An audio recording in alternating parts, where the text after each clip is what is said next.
overcome all these three difficulties and make this kind of macrocyclic system in a quantitative way. As usual, so here I have given one example. For example, if you are interested in making a fullerene C60, in fact, this was reported by Scott et al. In the year 2004, and this fullerene C60 was synthesized starting from a 4-bromobenzene, and it took almost 8 steps to reach this fullerene C60. But if you look at the final yield of the product, which is in the range of 0.1 to 1%, which is very, very low, and we follow the multi-step reaction, it's going to be time-consuming and laborious. At the end, you are going to have very, very low yield of the final product. So now the question is, we need to find out an alternative synthetic method to make such a large macromolecule. So as usual, one can look at the nature, because nature always inspires us by doing such elegant, by showing a very complex biological process, also the synthesis of the intricate macromolecule in a quantitative yield in a single step. Okay, one such example I can tell you is the DNA double helix structure. If you look at the DNA double helix, the double helix structure is stabilized because of these multiple intermolecular hydrogen bonding interaction, and these interactions are so specific. Whereas the covalent form a three hydrogen bonding interaction selectively with the cytosine. Similarly, adenine form a selective hydrogen bonding with the thymine.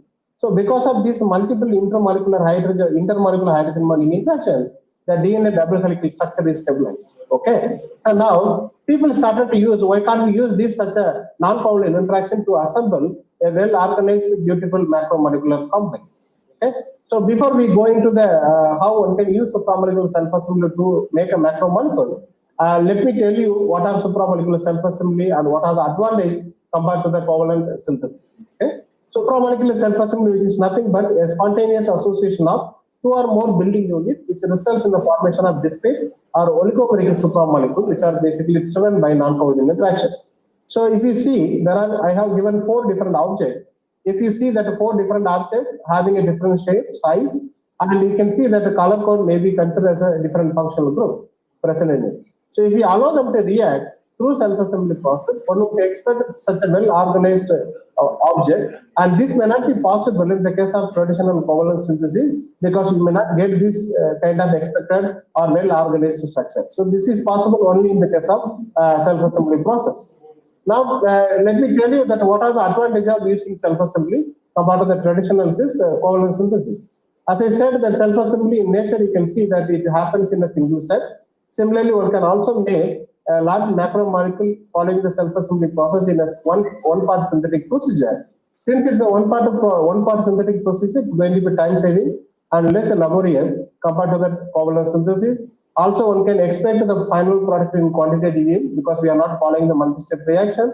And the most important point with the molecular self-assembly is that it's a self-assembly is a thermodynamically controlled dynamic process. What I mean here is that when you take a 2 building blocks, allow them to react, they assemble and disassemble until the thermodynamically stable product is obtained. Okay, so as a result, one can get self-corrected or self-healed final product. For example, you look at this image, where if you allow these 2 building blocks, allow them to react, if they allow through covalent interaction, they may end up in getting a misconnection like this. Whereas in the case of self-assembly, one would get the self-corrected structure because of these 2 assemble and disassemble until you get the thermodynamically stable final product. Okay, as a result, one can get the expected product following the self-assembly protocol. Now, so the assembly and disassembly of the building block can be driven by various supramolecular interactions, start from a weak van der Waals force to pi-pi interaction, hydrogen bonding, and metal ligand coordination. And so I am basically inorganic chemist. So our group is mainly interested in using metal ligand coordination as a driving force to assemble large macromolecules. Now you may be asking a question that why do you really need to use metal ligand coordination? What is so important with metal ligand coordination? Whereas there are several other supramolecular interactions already in place. So the reason why we wanted to use metal ligand coordination to make a macromolecule, the reason are as follows. So the first reason is it shows the metal ligand coordination has a moderate bond enthalpy, which is in the range of 15 to 50 kilocalories per mole. And since it is a moderate enthalpy, one can get the reasonably stable supramolecular structure. At the same time, one can transform that supramolecular structure by external stimuli. So essentially, one can get a stimuli-responsive supramolecular structure, and these kind of structure find a huge application in the area of drug delivery and optoelectronic effects. Also, the metal-ligand coordination is highly directional compared to all the other non-covalent interaction. As a result, one can control the geometry of the final supramolecular structure. Also, one can generate a variety of precursors by selecting our favorite transition metal ion from the periodic table. Also, we can introduce different functional properties such as photo, electron, and magnetic properties. This may not be possible in the case of purely carbon-based system. And we can also easily tune size, shape, and functionality of the final structure by pre-programming the reacting components. So in order to carry out the metal ligand coordination driven self-assembly, one should design acceptor and donor. Okay. So what are the acceptor? Acceptor is nothing but a chemical composite or moiety which can accommodate a lone pair of electron from the donor ligand. As far as acceptor units are concerned, we are particularly interested in using platinum and palladium based building block. The reason being it adapts a very stable coordination square polar geometry. As a result, one can easily monitor the progress of the reaction, and also we can control the geometry of the final product. And the other reason is the metal ligand interactions are kinetic level. So the reaction is going to be thermodynamically more favorable, and as a result, one can get the expected product with the preferred geometry also in a quantitative way. To make you all clear what we call acceptor and donor, here I have put one example. You take a platinum, as I said, there are 4 coordination sites, and among these 4 coordination sites, 2 sites, which is the cis form, are blocked with a chelating ligand, that is such as ethylene diamine. So why we block this? In order to limit the number of possible coordination. If we do not block these 2 sites, what will happen? The donor molecule can approach the metal on all the 4 sides. As a result, we may not be able to control the geometry of the final structure. So in order to limit that coordination, we have blocked the 2 sides, and other 2 sides we introduce a nitro group. And these 2 nitro group is a better leaving group. So when you react to this platinum complex with the organic donor, what will happen? The donor ligand transfer their pair of electron to the metal or approach the metal center by replacing the nitrate. So the angle between these 2 nitrate, which is 90 degree, so we call this as a cis block to 90 degree acceptor. Similarly, one can also design a series of shape selective acceptor having a different bite angle, and by selecting the appropriate the building or the backbone.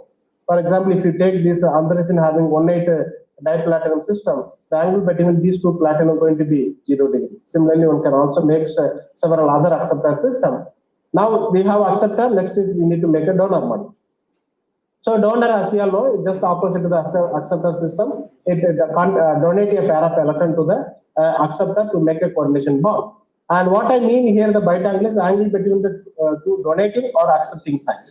So for example, you take this nitrate system, and if you see the angle between these 2 lone pair of electron or nitrogen, the angle between these 2 lone pair is 60 degrees, so we call this a 60 degree donor. Similarly, we can also design several shape selective donor molecule having a different bite angle. So now we are ready with the donor and acceptor. Next is we have to plan to synthesize a macromolecule. So in order to do that, in the year 2011, Professor P.S. Mukherjee, my PhD supervisor, he reported a molecular chart in order to design 2D and as well as a 3D molecular architecture. So you can see that by looking at this molecular chart, one can easily identify what type of building unit one would require in order to make a macrocyclic system. For example, if you are interested in designing a molecular square, the best combination is going to be a 90 degree acceptor with a 90 degree donor or vice versa. So similarly, a triangle can be prepared by reacting a 180 degree building block with a 60 degree complementary building block. And so in a similar way, one can also design several other 2D structure by selecting their appropriate complementary reacting units. For example, so this is a molecular library for a 3D molecular architecture. And so one should remember here, in order to make a 3D architecture, among these 2 building units, one should have, one of the building units must have more than 2 reactive sites so that it could be able to form a 3-dimensional structure. For example, a trigonal bipyramidal structure can be obtained by reacting a bipyramidal donor having 109 bite angle with a tritopic 60-degree acceptor or vice versa.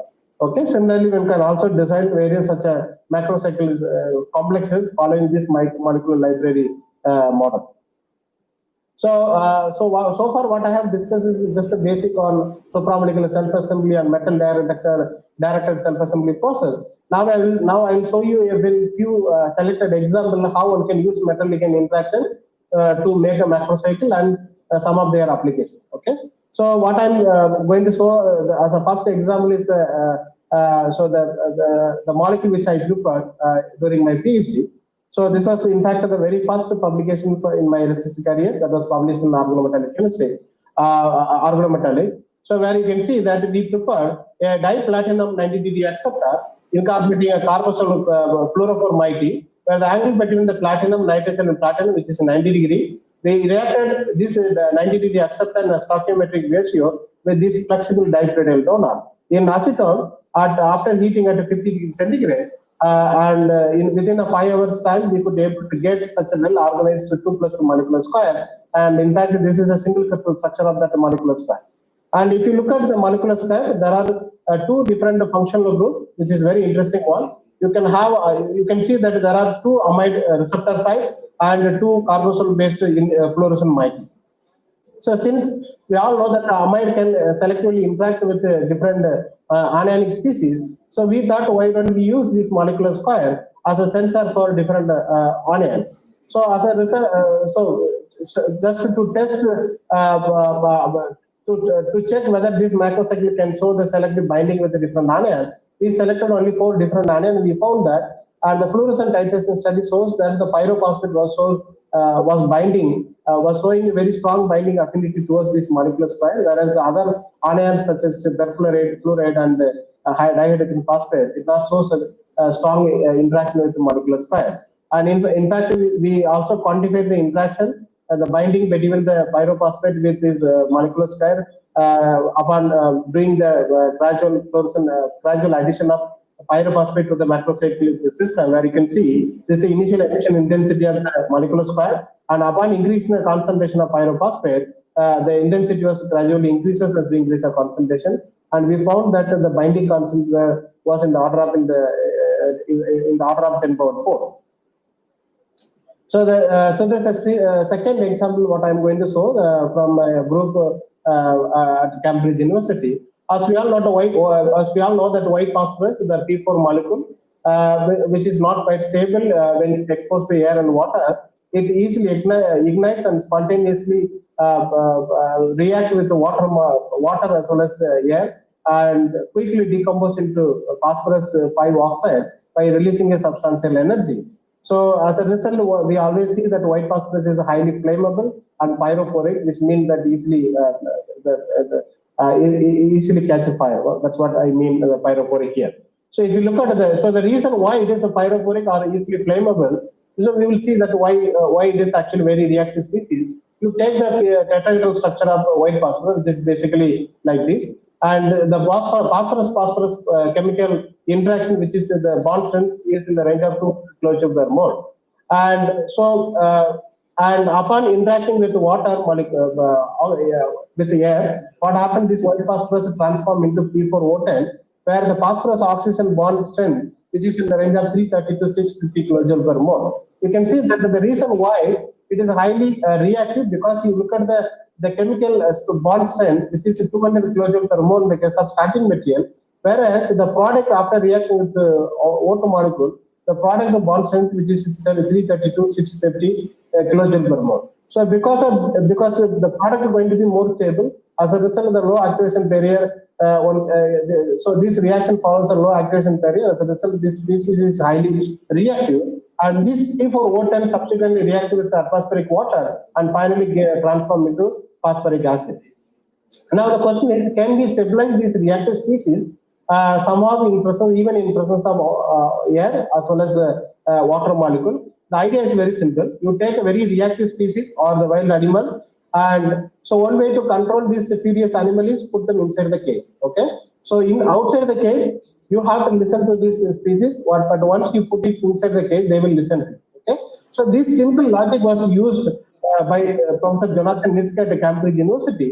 What he did, he used a metal ligand coordination self-assembly to make a tetrahedral structure because the geometrically matches with the tetrahedral geometry of the white phosphorus. Also, he tuned the cavity size so that the white phosphorus will fit into this tetrahedral complex. Okay, so he prepared this tetrahedral cage starting from the pyridyl aldehyde with this linear amine in the presence of Fe2+. He could be able to get this in a quantitative yield, and subsequently he used this as a host molecule to form a complex with white phosphorus in water, and he could see that the white phosphorus nicely go and fit into this cavity, and he found that it was quite stable. And he used phosphorus NMR to characterize the presence of white phosphorus within this cage, which shows a peak at minus 510 ppm.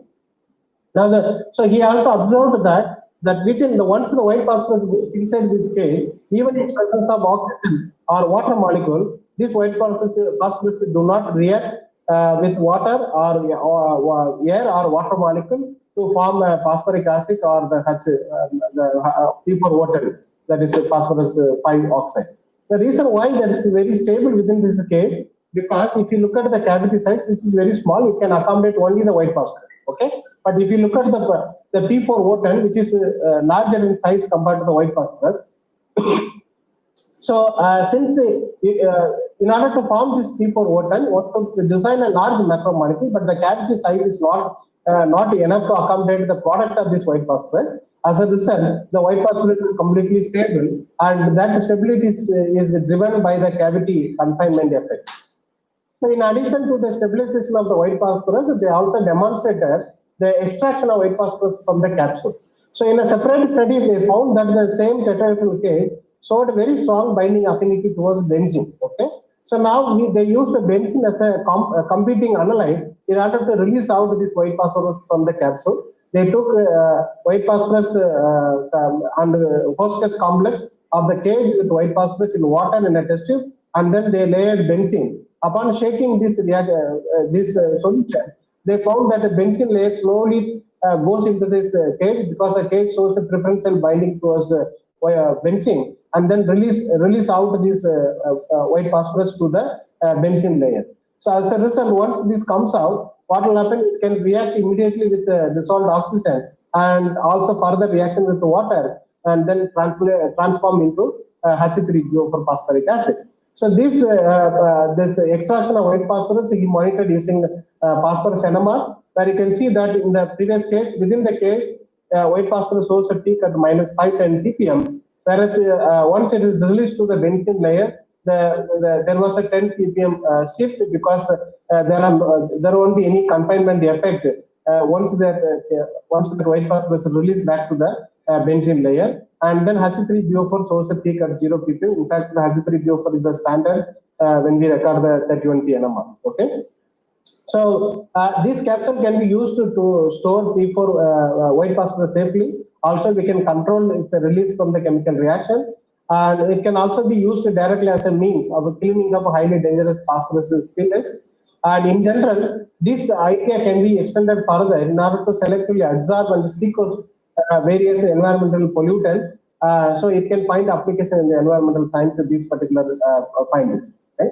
So the fourth example, what I'm going to show is that how one can use metal cages as a molecular flask or reaction vessel to carry out or modulate the reactivity of the reacting species. So we all know the conventional Diels order reaction. You take a diene and dienophile. If you allow them to react, you always ended up getting a 910 attack, which is going to be a major product. Why it forms a 910 attack? Because if you see the bioelectron density at 910 carbon will have more bioelectron density. As a result, it will readily undergo the dimerization or the cycloaddition reaction to form the 910 attack. So in order to modulate the reactivity of this Diels order reaction, Makoto Fujita at the University of Tokyo, he designed a molecular container or reaction vessel, which is nothing but a M6L4 molecular cage. Okay? So this is a very large macrocyclic cage structure. There are 6 palladium in it, and there are 4 tritopic ligands. So this cage he assembled by reacting a cis-blocked palladium 90 degree acceptor with a tritopic donor. He reacted in 6:4 stoichiometric ratio in water. The product was isolated in quantitative yield. And this was completely, though the structure looks so big, but this structure was completely soluble in water. The reason being because it is a highly charged species. As a result, this was fully soluble in water. So next, what he did, once he synthesized and structurally characterized this compound, he used this as a potential supramolecular host in order to form a host complex with the diene and dienophil. So he took diene dienophil along with a host molecule at 25 degrees centigrade in D2O, and he found that it forms a stable host complex. Okay, and upon heating heating this reaction mixture at 80 degrees centigrade, he could be able to see a completely unusual regioselective product, which is a SYN14 adduct. Whereas in the case of conventional reaction, it always results in the formation of 910 adduct. Whereas in the same reaction within this coordination case, it results in the formation of SYN14 adduct. Okay. Now he has to give the reason. He has explained the reason why this particular case drives the unusual regioselective product formation, and he was so lucky that he could be able to get the single crystal structure of the final product along with the host molecule. Where you can see this is a host complex structure. Where you can see this is a case structure where diene and dienophil is accommodated within this cavity. And if you carefully look at the double bond of this dienophile, where you can see this double bond is in the close proximity to the 1,4 position of this diene molecule. So why it is actually placed in this place? Because this cavity confinement effect enforces this 1,4 this dienophile double bond to be placed close to 1,4 diene. As a result, upon heating, the immediate reaction one can expect is to form a 1,4 adduct. It's a syn product, not the trans product, because in order to have a trans 1,4 adduct, one should have a large macrocyclic system. Also, to form a 910 adduct, you should have a very big macromolecule system with a large internal cavity. So, since the cavity size is very small, this cavity the confinement effect drives the formation of this SYN14 adduct formation. And he also found that upon introducing different functional group, whereas in the presence of carboxylic acid at the 9th position of the diene, he found that yield was drastically increases to 92%, whereas in the presence of alkene, the yield was only 80%. But one problem with this particular system is that it's not like the reaction is not catalytic in nature because it's a stoichiometric in nature. As a result, one cannot have a catalytic system. So in order to have a catalytic system, the final product should comes out, and that's not possible in this case because of this very close. The cavity size is very small, so this product cannot come out. Okay. As a result, it's actually a stoichiometric reaction is happening within this case structure. Okay. So we also did some chemistry on chemical sensing of the chemical explosive. We all know that TNT and picric acid, these two are considered as a secondary chemical explosive because of the electron deficient nature because of this electron withdrawing nitro group. And these are all used as essentially as a chemical explosive because of their easy synthesis from the commercially available starting material, also the easy transportation, and because these two are the very important parameters that makes this compound to be extensively used as a chemical explosive system. For example, you consider the tritonol, which is a commercially available nitroaromatic containing explosive, which contains 80% of TNT and 20% aluminum for powder. So picric acid, in addition to nitroaromatic explosive nature, it also used as a yellow pigment because it is a bright yellow in nature, as a dye and the leather industry as a yellow pigment. Apart from this chemical explosive nature, when we expose to the vapors of this chemical species, there are several health related issues. For example, if you expose to the vapors of this compound for a short duration, it results in cataract, a headache. And if you expose to for long duration of time, one can end up in getting anemia or neurological damage, and the recent study shows that it can also generate cancer upon exposing for a long period of time. According to Environmental Protection Agency, the permissible concentration of these chemical species in groundwater, which is in the 2 nanogram per ml. Okay, so by considering all these factors, and in fact we published a review article in by compiling several macrocyclic system, particularly for nitroaromatic, that was published in Chemistry Unity Journal in the year 2015. So we designed a tetragonal prismatic structure by following the coordination driven self-assembly, where you can take this tetraplatinum pyrene acceptor. We reacted in a 2:4 stoichiometric ratio with this linear or clip type dipyridine donor in presence of silver nitrate. The silver nitrate remove this iodine so that the platinum will form a platinum nitrate bond. So when we reacted these two, we could be able to quantitatively isolate the tetragonal prismatic structure. And so this is a cartoon representation where this is the molecular structure of the tetragonal prism which we obtained. Where you can see the above and below panel is occupied by this pyrene bi-electron rich pyrene fluorescent system. Also, it has a huge internal cavity. We anticipated that why can't we use this as a potential host or fluorescent sensor for nitroaromatic compound, because it can have a very strong pi-stacking interaction within this cavity. As we expected that, of course, we also use a fluorescent technique to monitor the binding between the analyte with this supramolecular host. And we found that the fluorescent intensity of this stage was gradually decreasing as we increase the concentration of TNT from 0 ppm to almost 100 micromolar.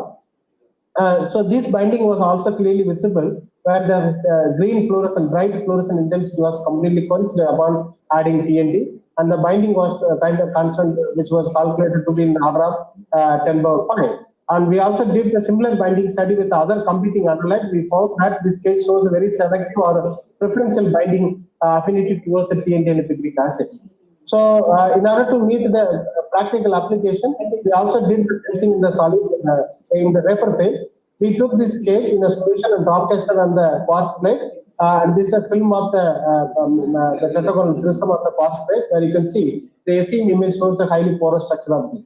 So as a result, one can have a strong vapor phase sensing property because of this porous structure. And what we did, we made a thin film of this cage and exposed to the vapors of TNT. We found that upon increasing the conductance, the fluorescent intensity also decreases. After 200 seconds, almost you can see that it's 30 to 44 percentage, 30 to 40% of quenching efficiency, and this quenching was also reversible. You can wash out the film upon after interacting with analyte, and you can be able to reuse it for the subsequent fluorescent sensing cycle. But one problem, though it shows a very selective as well as a strong binding affinity, but the problem is it's not very sensitive because the interaction with the interaction between the analyte and the host molecule, which is basically stoichiometric in nature. As a result, one cannot achieve the high sensitivity in order to have a very sensitive sensor system. So in order to overcome that, what we did was we made an infinite coordination polymer particle. In fact, our group is very much interested in recent time using 4-amino 1,8-naphthalamide based toga-based containing compound. The reason being, so because of this very unique club shape structure, one can use this as a potential host molecule. Also, because of there will be a strong intramolecular charge transfer transition that makes this moiety highly emissive. So because of this reason, that our group is currently interested in using this as a supramolecular synthetic constraint to make various polymer or material and for their application in material science. Okay? So in the year 2017, what we did, we prepared this tetracarboxylic acid system, keeping this our interested chromophore molecule. And when we reacted with this zinc acetate, it results in the formation of infinite coordination polymer particle. So the reason why we wanted to make this coordination polymer in order to increase the sensitivity, because so you will have n number of these repeating units. Okay. As a result, there will be a long-range electronic communication upon analyte binds with one of these building units. As a result, one would expect there will be a high sensitivity binding affinity between the analyte and the sensor molecule. So as we expected, and first we analyzed the fluorescent characteristic of the monomer as well as the polymer in water. We took the polymer in water, it was high visible in water, and we found that the polymer shows a very high fluorescent compared to the monomer. The reason being the fluorescent intensity because of this long electronic communication between the adjacent molecules which are connected to the coordination interaction between the carboxylic acid and zinc metal ion. So since it's highly fluorescent in water, next we analyze the sensing. we found that it shows a very strong binding towards the picric acid, and the selectivity study also confirmed that it is very selective for the phenolic nitroaromatic system. Also, the sensing process was very fast. Within a minute, we could be able to achieve almost 80% quenching effect, and the sensitivity was almost in the parts per billion range, which is below the approved limit by the Environmental Protection Agency. So also the sensing process we could be able to reverse it because it's a polymeric structure. Once the sensing is done, we can centrifuge and isolate the polymer and use it in the subsequent cycle. So all these studies confirm that, and this polymeric coordination polymer can be used as a potential fluorescence sensor for the discriminative sensing of nitroaromatic compound or nitroaromatic explosive in water. Okay. So subsequently, what we did, we actually made in the same year in 2017, we prepared a purely covalent organic polymer, which is a lightweight polymer, which was synthesized by cyclization reaction of a tritopic amine with methoxymethane in process of trifluoroacetic acid. So this is a SEM image of this polymer, where you can see this shows a very highly porous structure in nature. So since it's a porous structure, we anticipated that this trogar base can selectively interact with the picric acid, and this porous structure can drive the high uptake capacity of analyte within the pore structure. So as we expected, in fact, we used a UV visible absorption experiment to monitor the absorption property of this polymer towards picric acid. As you can see, the initial absorption of picric acid gradually decreases as we increase the contact time in presence of polymer. So after almost 60 minutes, we could see almost 90% of uptake capacity, and this was also clearly visible. You take a polymer picric acid in water and put a few milligrams of polymer and agitate it for certain time. We could be able to see after 60 minutes of agitation, we could see that the whole picric acid was taken up by the polymer. Okay, that's why this has become colorless. And this uptake, so this absorption process was also reversed by tuning the pH of the medium. When we tune the pH, we could be able to regenerate the polymer and use it in the subsequent cycle. And you can see that up to 5 cycles, the absorption capacity is almost retained. Okay? So as a result, one can use this polymer, which is a lightweight polymer. It's a purely composed of only carbon, hydrogen, and nitrogen. So there are no metal present in it. So the gravimetric density of this polymer is much less compared to the coordination polymeric system. So we can use this as a lightweight, highly efficient porous material for the absorption of explosive material. Of course, this can also be extended with other analytes. So very recently, this is my last example. So very recently, we prepared a similar covalent organic polymer, which is basically a nitrogen-rich covalent organic polymer, because if you see the two reacting units, both are enriched with nitrogen atom in it. So we initially thought that we make this polymer and use it as a potential adsorbent for carbon dioxide, because carbon dioxide will show the preferential binding with nitrogen through quadrupolar interaction. And however, unfortunately, this polymer did not show any substantial interaction or binding affinity towards carbon dioxide. So, but we prepared this in a large quantity.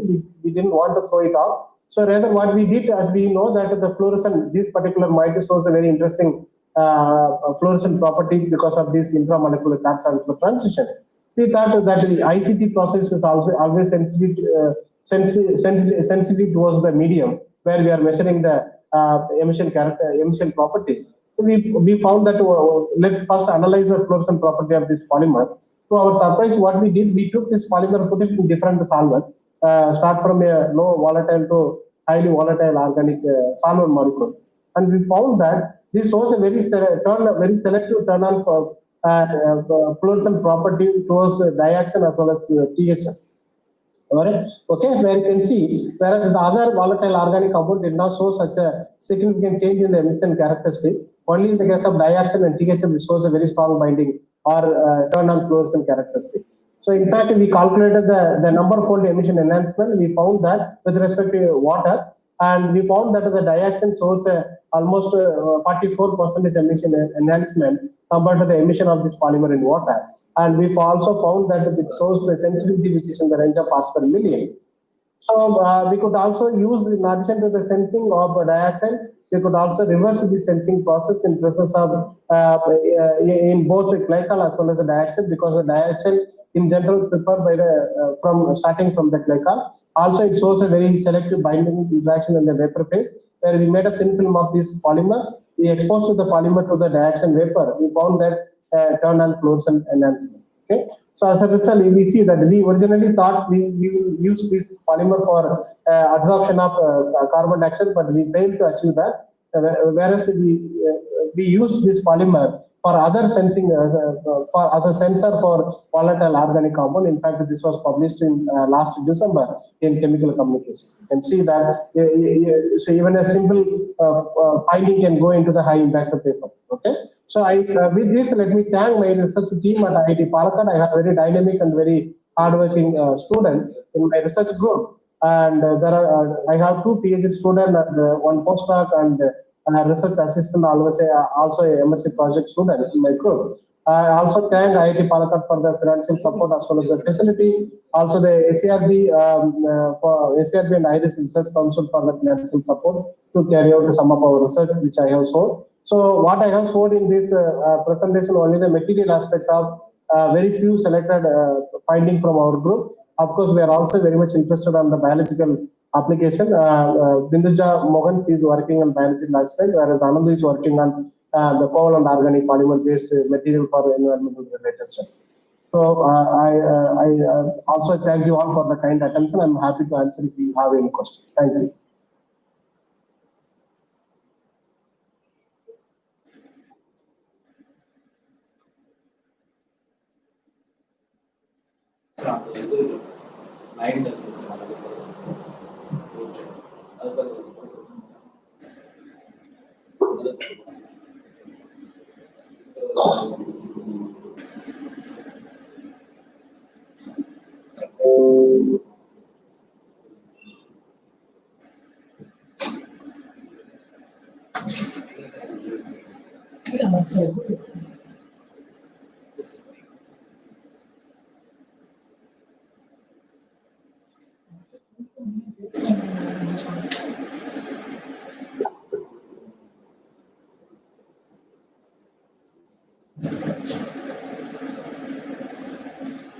Hello, Raju. Hello.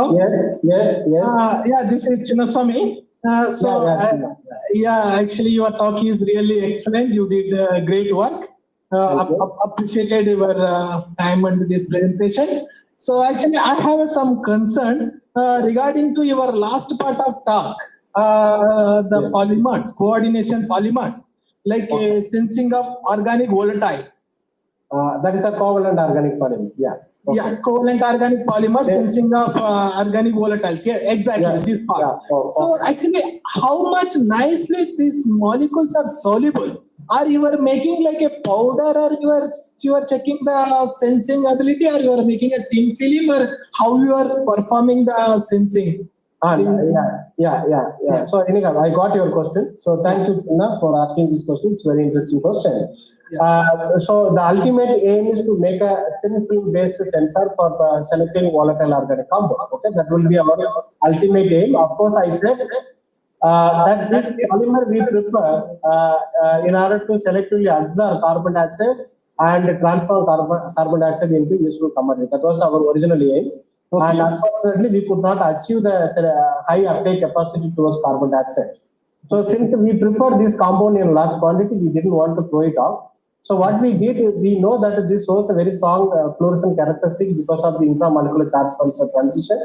This is an excited state fluorescent characteristic, and this shows the solvent polarity dependent emission characteristic. Okay, so that motivated us to see whether this polymer can be used as a sensor for any analyte. That was our initial. We didn't plan for any particular analyte.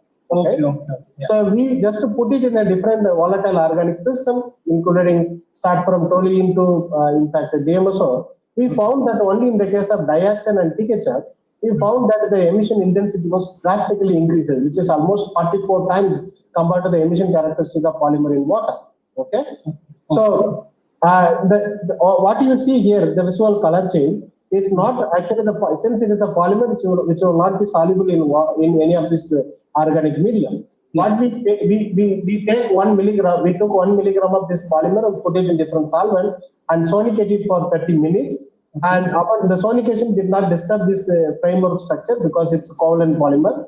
Yeah. And agitate it for certain time and age the sample for at least 24 hours. Okay. Okay, so you leave the sample. You might have seen you take any solid material and put it in water and leave it for a certain time. You will see that it will start to float on that solution. Okay, Yes, exactly. so because the aging will make this polymer into a very fine particle, and that fine particle do not interfere with our sensing process. Okay. But yes, it is true that it's not soluble in water or not soluble in organic medium. But at the end, we could also make a thin film out of this polymer and use it as a thin film sensor for vapor phase sensing. Okay. Yeah. Yeah. Yeah. Thank you. Thank you very much. Thank you. Yeah, Shanmuraja, this is Singaram. Yes, Singaram. Yeah. Yeah, what is the advantages of using this coordination polymer when compared to that of MOF? Which one? This one you are saying? Yeah. So this is not a coordination. This is a covalent organic polymer. So in the case of metal organic framework, there are two main problems. One is a hydrolytic stability. Okay, if you take a metal organic framework structure, so in order to meet the practical application, one should design a sensor which can be done in an aqueous medium. Okay, which can be used in an aqueous-based sensing process. You understand? Yeah. So whereas if you take a metal organic framework, many metal ligand interactions which are very sensitive towards the water. When you add water, see, due to the poor hydrolytic stability, and the metal ligand coordination interaction will actually break into apart. As a result, you lose the framework structure, so you may not be able to get the efficient sensing using metal organic frame. So the hydrolytic stability is the one problem. Of course, the second problem is that in order to accommodate the organic molecule within the framework structure, one should have the porous, the pore structure should be in the mesoporous, which is in the range of 2 to 50 nanometer. So in order to design a polymer with a 2 to 50 nanometer, one cannot use a simple building block, whether we have to use a elongated building block. Okay. So when you use a elongated building block, the problem is the polymer going to be interpenetrated or catenated structure. Okay. As a result, you lose the porous nature. So if you lose the porous nature, you cannot have a high uptake capacity. Okay. So one problem is the hydrolytic stability in aqueous medium, because we need to do the sensing in water in order to meet the practical demand. And the other problem is you will lose the porous nature when you use a elongated building block in order to generate or construct a mesoporous polymer to accommodate the volatile or any organic compound. So these are the main two reasons that why people, of course, there are many article comes out on metal organic framework based structure, but they cannot be used for the practical application. I think most of those polymeric sensors are done in organic medium, not in water. So these are the two reasons that people are actually mainly interested in using this covalent organic polymer, because the covalent system shows a very strong chemical interaction. The other reason is being that the gravimetric density with respect to covalent organic polymer, which will be much less compared to the metal. These are the three reasons I can say that why we are particularly interested, or why covalent organic polymer is more advantageous compared to the metal organic system. Yeah, Shanmuraja, thank you. And another question, is it possible to prepare or synthesize near infrared emitting covalent polymers? Yes, it is possible, but the problem is at the condensed phase. Mostly we will end up getting a non-fluorescent system. Is it possible? Actually, one of my project student is trying to make a covalent organic polymer which will source the emission in the near infrared region. So what we are trying to do is that we are selecting a chromophore, different chromophore which will emit at the near infrared region, and use those chromophore or functionalize those chromophore to make the covalent organic polymer. We basically use the near infrared emitting dye as a starting precursor to make a covalent organic framework. And in fact, we had a difficulty in some cases. And so, of course, we found that how one can able to achieve that near infrared polymer synthesis. Hopefully, soon we will come up with a polymer with a near infrared emission. Yeah, thank you, Shanmuraja. That was a nice presentation. Thank you. Thank you so much. I'm happy to answer if there are any more questions. If not, I can stop.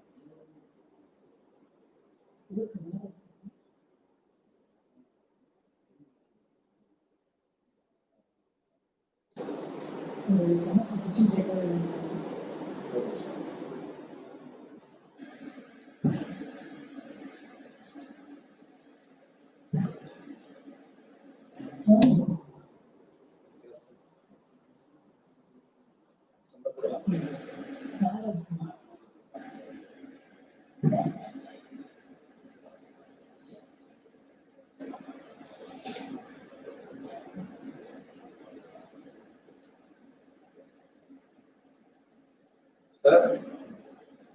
question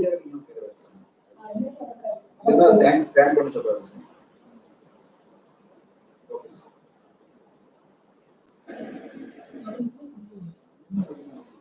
Hello. Yeah, you are speaking to me, or I'm not getting you clearly.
Hello. Hello. Yeah. Sir, this is Sambat Kumar from SSMIT, Dr. Shanmuraja. Yes. Yeah. Sir, wonderful to have you as a resource person for this particular session. We thank, on behalf of the faculty members of Physics and Chemistry from SSMIT, thank you so much, sir, for your wonderful presentation. Thank you so much, sir. Thank you. Thank you.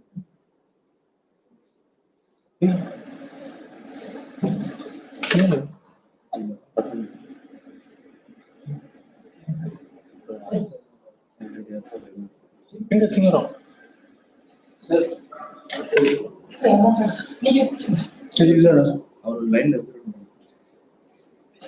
Okay.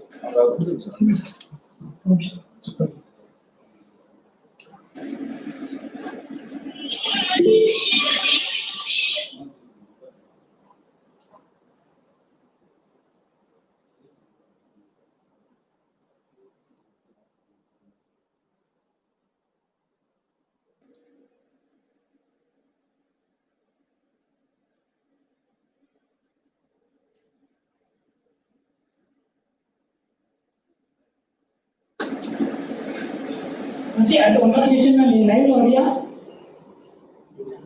Sir இப்போ one இடத்துல interesting கொடுக்கப்போம் உன்னோட இதை மட்டும் game மட்டும் on பண்ணிடு camera on பண்ணி இருந்துச்சு நான் ஆன் பண்ணினா கொஞ்சம் கிளியரா தெரியல ஓகே ஓகே ஓகே உன்னோட இன்ட்ரோடக்ஷன் தான் இருக்கு sorry for the introduction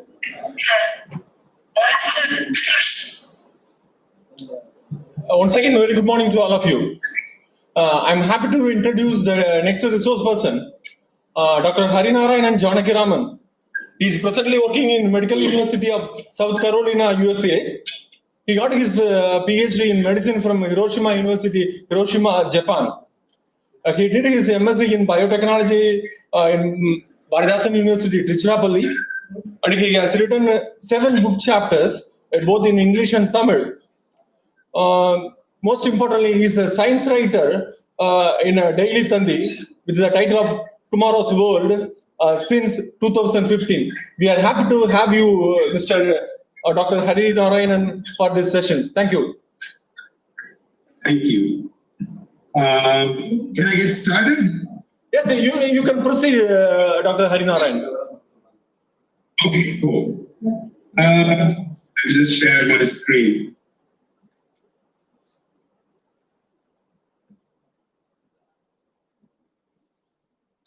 Can you guys? Yes, you proceed. Sigaram, is the screen visible? No hurry. Is it just? No hurry, it's not visible. I Oh, think it is not? Okay, I'm trying. you I'm just share trying it. to- You just share Okay, your okay, presentation, I just- it will be visible for us. Yeah, I just clicked it, I think. Yeah, I hope now it is visible. Yeah. Okay, cool. Let me see.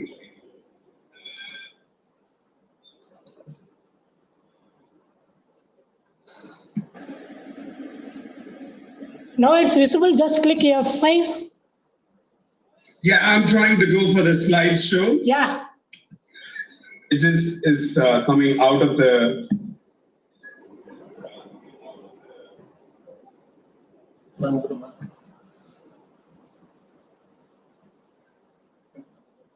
I'm not sure why it is not going for the slideshow. If possible, just try with F5. Yeah, I think now I should be able to. Just give me a second.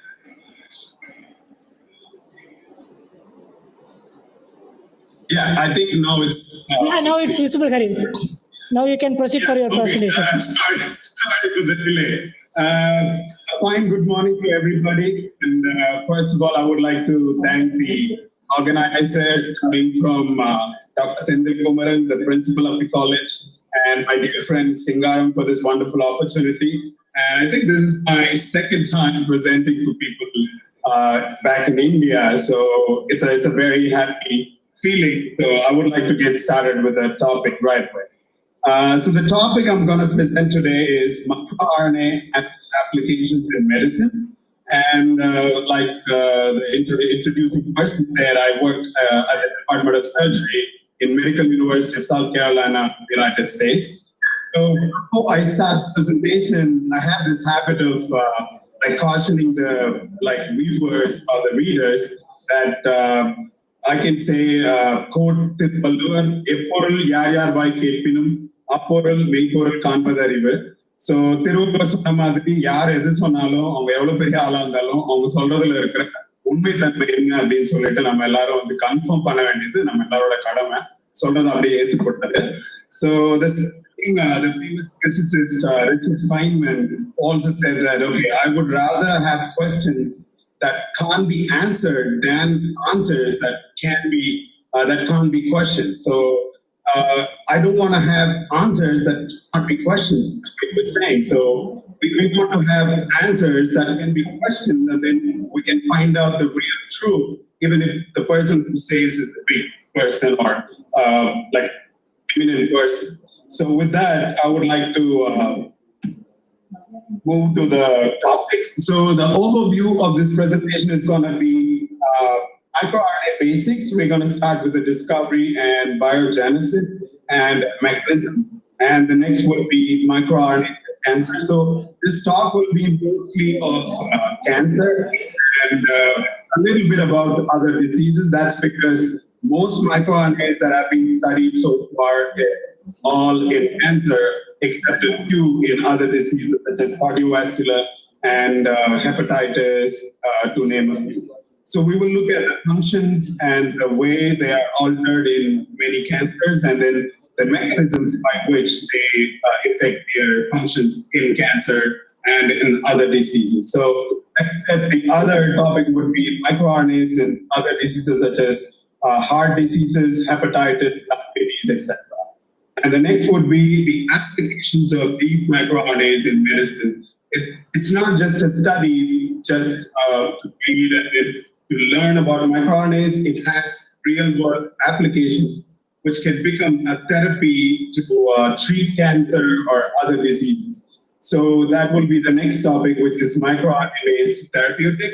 And the other one would be a clinical trial. So it's not just like preclinical, which is not in human studies, which is like animal studies or cell culture-based laboratory studies, but it is proceeded to the clinical trial, which is actually a very good sign of us getting a treatment or a therapy in the near future.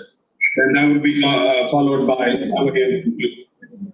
So first, let's see what is the microRNA. So microRNA are a short 22 nucleotide long non-coding RNA. So usually mRNAs are the most famous ones. So mRNAs can range anywhere from several hundred to even more than 1,000 nucleotides in length.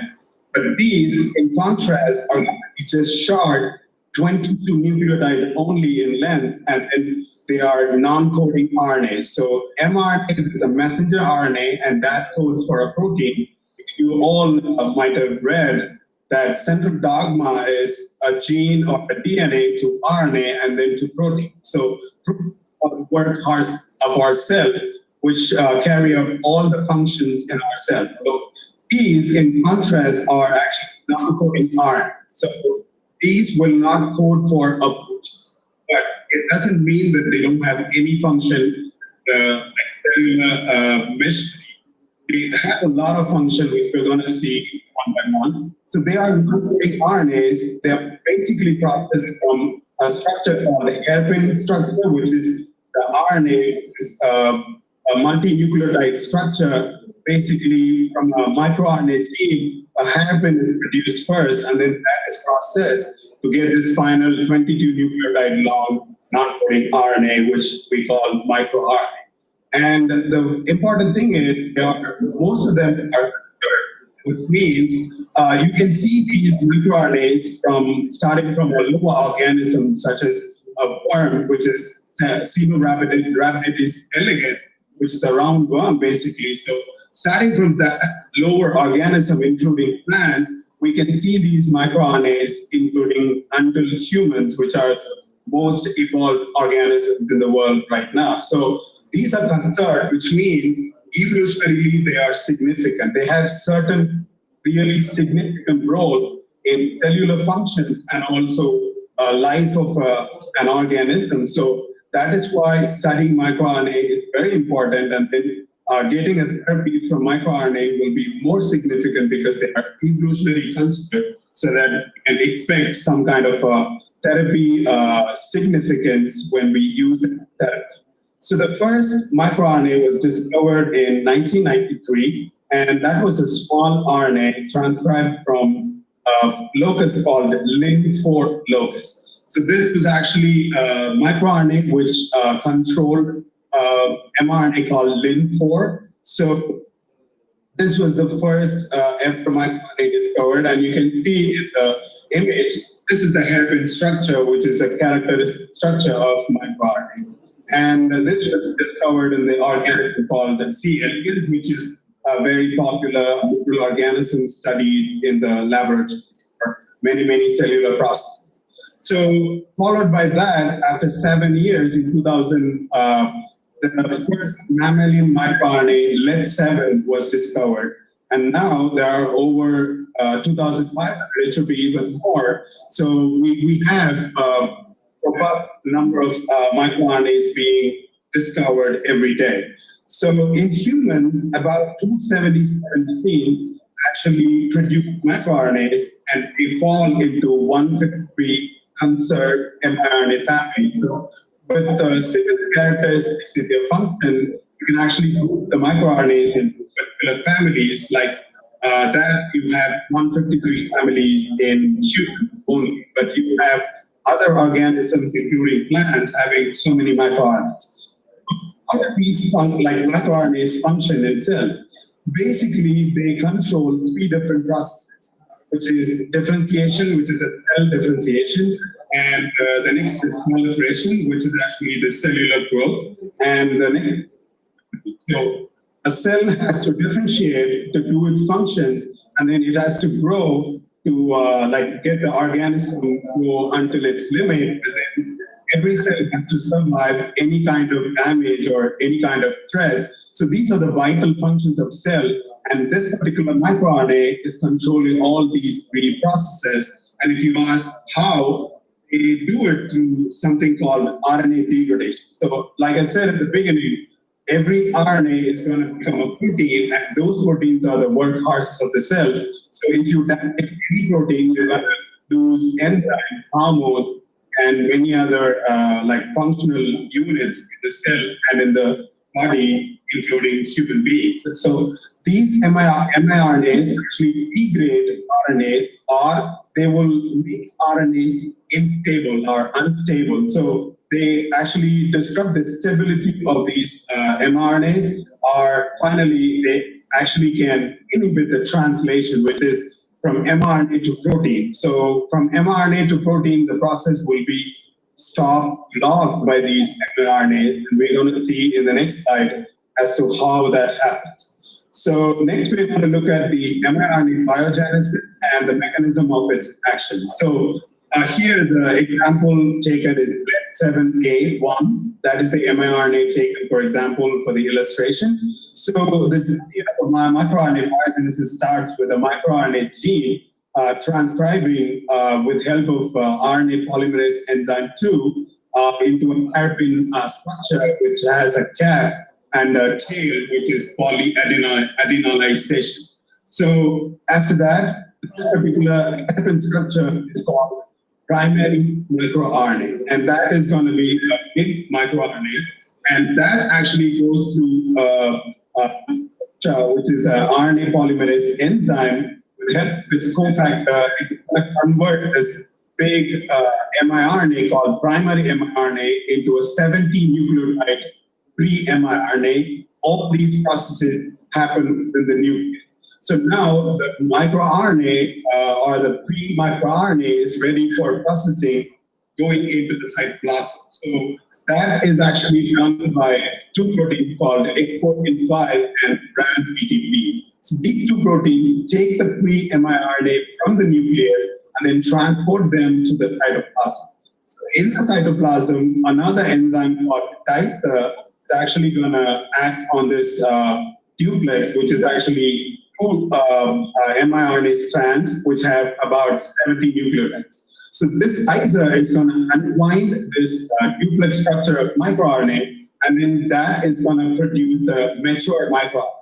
So in this whole journey, until the microRNA becomes a mature microRNA, it cannot act on its targets, which are mRNAs. So once the microRNA becomes a mature microRNA, that actually goes through a complex called miRISC, which is microRNA RNA-induced silencing complex, which is where the actual silencing or prevention of gene expression is. So what are the ways by which this microRNA prevents the gene expression? So there are two ways.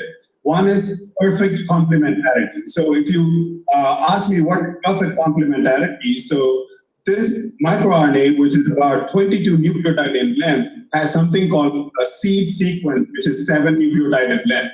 So this seed sequence in this 22 nucleotide long miRNA goes and binds to two different regions. either the open reading frame, which is the ORF, or each gene, or mRNA, or the 3' untranslated region, which is the UTR. So if there is a perfect complementarity to the target mRNA, it's going to bind the target mRNA's ORF sequence, and then that's going to cleave the mRNA, which is basically degradation of that particular mRNA. So there we won't have any protein from that particular mRNA. So if this happens in any of the cellular processes, which we discussed before, like cellular proliferation, differentiation, or stem cells, or survival, or cancer, for any kind of process inside the cells, if this happens, there won't be any mRNA and there won't be any protein, thereby that particular process is blocked. And these are some of the ways by which cancer-like diseases are actually beginning to happen inside the body of any organism. So the second way is imperfect complementarity. So the 22 nucleotide sequence may not be complementary 100% to the target mRNA. In such a case, what it does is binds to the 3' untranslated region of that particular mRNA, and thereby this actually is going to block the translation of this particular mRNA. In the previous case, the mRNA is totally destroyed, but in this case, the mRNA will still be there. If you do an assay or an analysis, you will still find the mRNA, but that particular mRNA will not become a protein, which is through the translation process. So that's why it's called translational regression. So this is the other way by which miRNA can prevent gene expression. So next, we're going to look at the different ways these miRNA can be studied so far. To study the mRNA, you want to choose one of these 4 approaches. The first approach is actually miRNA binding to one mRNA, messenger RNA, and then you're going to study the effect. For example, if the effect is proliferation, you're going to choose only one mRNA, and then you're going to choose only one target of this particular miRNA. So miRNA binds to that particular mRNA, and then the whole process of study is going to focus on only one mRNA. And the second approach is actually broad approach, which is one microRNA versus many mRNA. It could be any number of mRNA. So these miRNAs have many binding sites in many mRNAs. So in that case, you're going to focus on one or more mRNAs which are involved in one or more effects. For example, effect 1 would be proliferation, effect 2 would be survival, effect 3 would be tumorigenesis or cancer formation. So likewise, you have any number of mRNAs, but that particular mRNAs will be controlled by one miRNA or microRNA. So this is the second approach, which is the broad approach. And the third one is actually the functional approach. So in this case, again, one mRNA is chosen, and then that particular mRNA is going to target one or more mRNA which are associated. The previous case is the mRNA may not be associated with each other. For example, in this case, these two mRNA are essential for a particular effect, for example, proliferation. So this mRNA is going to control these two mRNAs and control the processes that these two mRNAs are actually controlling. So that way, this is a functional approach which studies more than one mRNA, which is controlling a particular effect. And the last approach is called pathway-based approach, and that is transcription factors or proteins that control mRNA. So the scientists will choose transcription factors, and then those transcription factors will be controlling one or two or more miRNAs or microRNAs, and these microRNAs will in turn control a whole pathway by controlling many genes involved in the pathway.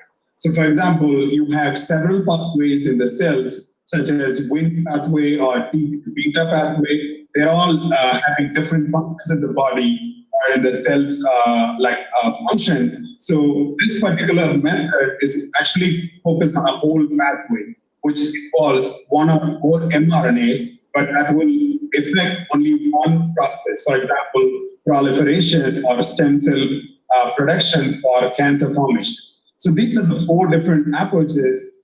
so far scientists have used to study the mRNA and their control targets or mRNAs.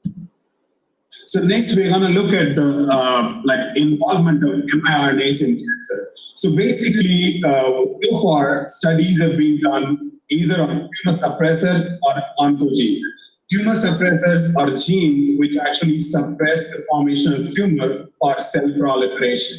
In contrast, oncogenes are genes which actually promote the proliferation, thereby promoting the cancer formation and then causing cancer and metastasis and all associated processes. So in the cells, in the normal tissues where there is no disease, actually all these miRNAs do their function of either blocking a particular mRNA or promoting that particular mRNA. So those mRNAs will be responsible for normal growth, normal proliferation, and or cell death. In a normal cell or normal tissue, there should be a particular amount of growth, a particular amount of proliferation, a particular amount of differentiation, and a particular amount of cell death. You can't keep on growing the cells, which means if you have uncontrolled cell growth, that is called cancer. In the normal tissue, these miRNAs keep balance or equilibrium, as so as to say. So they will have the cell in a homeostatic condition. So whatever mRNA that are bad for the cells will be controlled by destroying, and whatever mRNAs are good for the cells will be promoted, and then that will continue the gene expression. But in the case of cancer, actually they can act as a tumor suppressor or an oncogene. So in this scenario, if you look at it, you have an oncogene which is actually continuing the expression because mRNA is actually not null for some reason. So the reason why there is a question mark on this figure B is we don't know the reason why this is happening. In cancer, there are so many oncogenes which keep on expressing, and that actually expression is going to increase the proliferation, increase the invasion, which is actually causing metastasis and also angiogenesis, which is nothing but supply of blood to the cells, and which is actually bringing down cell death, which is important for controlling the cancer growth. So in the case of a tumor suppressor, the miRNAs will be inactivated, and thereby oncogenes will be continued to express, and that is the reason why you have cancer continuing to grow. But in the case of figure C, the miRNA is acting as an oncogene, which means this particular miRNA or miRNA will prevent the tumor suppressor gene, which will actually suppress the tumor. So that causes the oncogenic expression, which means the tumor suppressor is actually going to prevent tumor growth. These microRNAs, which are oncogenes, go and continue this tumor suppressor and then destroy them so that the tumor is uncontrolled and then the tumor growth will continue. But if these tumor suppressor microRNAs are active, this particular oncogene will be activated, by the tumor suppressor will become active, and the tumor growth will be controlled. So these are the different ways miRNAs work in cancer. So miRNAs that have been studied in human cancers, the most popular ones are MIR15A, which is actually chromosome 13q14, and MIR16-1. These two miRNAs have been shown to be involved in B-cell chronic lymphocytic leukemia, which is one type of leukemia cancer. And the other way is actually this particular miRNA negatively regulates the anti-apoptotic gene called BCL. So apoptosis is a process which is actually happening in the cells where the cell actually grows uncontrollably. This apoptotic gene is actually negatively regulated by this tumor suppressor gene. So the function of this particular miRNA is tumor suppression. So if actually the tumor suppression is active, there will be tumor growth. So that is the function of this miRNA 15A and miRNA 16-1. So the next one is actually miRNA 143 and miRNA 145. So this actually has been found in the chromosome 5q32 to 33. So what this does in cancer is it is decreased in colorectal cancer, and it is downregulated in breast, prostate, cervical, lymphoid cancer cell lines. So that is a cancer cell line study, and miRNA 145 is decreased in breast cancer. The reason is these actually mRNAs are tumor suppressive in function, so they control the tumor growth. So the oncogenic mRNAs might actually control these tumor suppressed microRNAs. That is the reason why you see decreased abundance in colorectal cancer. If it is decreased, there will be more of colorectal cancer growth, and likewise in prostate and breast and cervical and lymphoid, there will be cancer growth because this particular mRNA is inactivated or blocked from its action. So that is why the function is tumor suppressive. And the next one is miRNA 21, is again a very popular mRNA, and this is found in chromosome 17, Q23.2. And this is an anti-apoptotic factor, so which means it is actually against apoptosis. So it is going to promote apoptosis. So this actually is oncogenic. So upregulated, this miRNA 21 is upregulated in glioblastoma, which is one type of brain cancer, and also breast cancer. So if these mRNAs are actually growing up, increasing in tumors, they're going to be actually doing these functions such as they will prevent apoptosis, and then they will upregulate the growth of glioblastoma or breast cancer. So that is what they call oncogenic miRNAs. The next set of miRNA are LEG7 family members. So this LEG7 family member is a very popular microRNA. This actually was found in multiple loci, multiple like gene locus or multiple loci. This is actually found.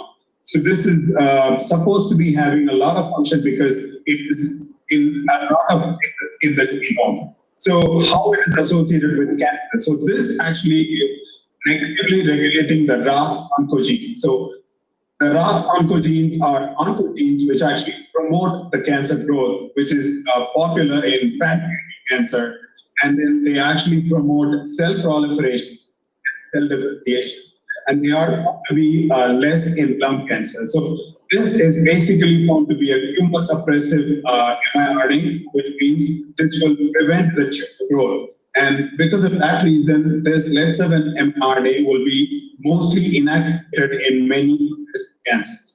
And the next mRNA we're going to look at is mRNA 142, which is actually chromosome 17q22. And this actually was actually found to be MIC, which is the MYC oncogene, which will be downstream of this particular mRNA 142. This will result in aggressive B-cell leukemia that is due to MIC or MYC overexpression. So they don't go so far whether it is tumor suppressive or oncogenic in nature. So they're still studying the mRNA 142. And the next one is PIC or MIR 155. So this was found in chromosome 21q21. So this in cancer was found to be upregulated in pediatric Burkitt's lymphoma, Hodgkin lymphoma, and primary mediastinal and diffuse large B-cell lymphomas. These are all lymphoma, which are basically liquid cancer, which are cancers of the blood. So in this, actually, this was also found to be upregulated in human breast cancer. So this miRNA is basically oncogenic in nature, which means it will promote the tumor growth, and this will cause the tumor to become aggressive, and it might eventually cause death. Excuse me. We're going to look at MR117 B cluster. So when we say cluster, this actually had many mRNAs, which is starting from 17 to 18 to 19. So there are three kinds of miRNAs in this cluster or a group, and this was found in chromosome 32, 31 to 32. This was found to be upregulated by oncogene, and this negatively modulates another oncogene called E2F1. And this is also found to be causing the loss of heterozygosity of these clusters in hepatocellular carcinoma. And it is also overexpressed in B-cell lymphoma. If you look at the function, it is both suppressive and oncogenic. So these kind of miRNAs are confusing and they are very hard to study because if you look at one scenario, they're going to be tumor suppressive. They're going to suppress the tumor growth. But in another scenario, they're going to be oncogenic. So they're going to promote the growth of cancer. So it's possible in some cell lines or some cancers, they are tumor suppressive. In some other cancer types, they are oncogenic. So when we deal with these kind of miRNAs, the therapy is going to be very complicated. So the scientists who are working on it will be very, very careful in designing the therapy. So next, we're going to look at miRNAs in other diseases. So miRNAs are not involved in cancer, but they are also involved in other diseases such as liver diseases, heart, diabetes, and kidney fibrosis. So for example, mRNA 122 was found in hepatitis C virus infection and related liver diseases. So basically, this mRNA was found to be promoting HCV infection, and then it was promoting liver disease.